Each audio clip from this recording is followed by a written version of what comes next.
construct a truth table for P and negation of Q and negation of P or Q. This is the conjunction symbol for and this is the disjunction symbol for or. Let's start with this one. If it's just P and Q, you're always going to start off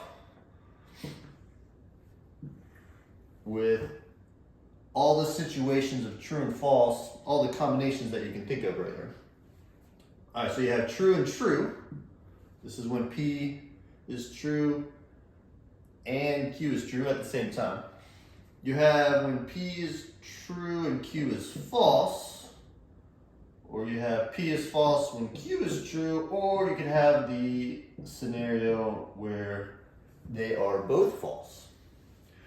Now, if you look at this one, we need a column for the negation of Q.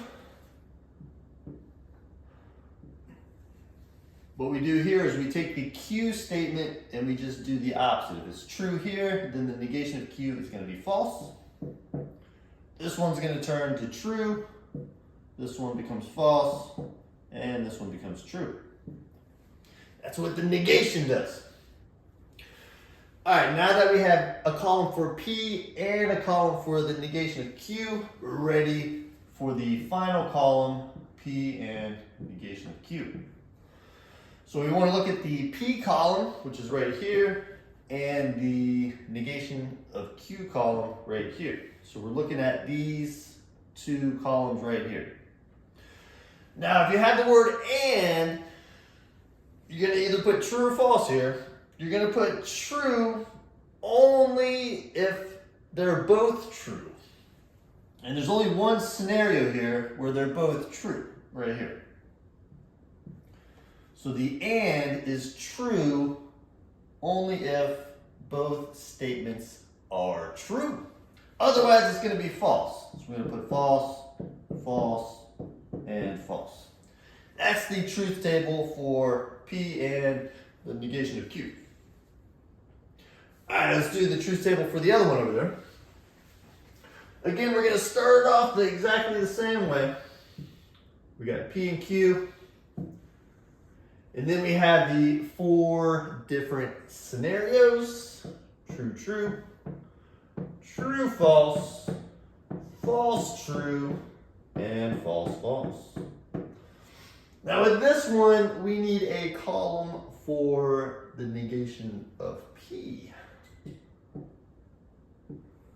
All right, so I'm going to look at the P column, and if it's true, then the negation of P is going to be false. This one's true, so this one's going to be false. This one's false, this one will be true. And this one's false, so this one will be true. All right, so I have the negation of P column. I have a Q column, so I'm ready to do this one. So I'm looking at the Q column and the negation of P column. Now this is disjunction. That's the word or. That one's true if at least one is true. All right, so you're looking at these. If at least one of them is true, then this one will be true. These are both false, so the or is going to be false.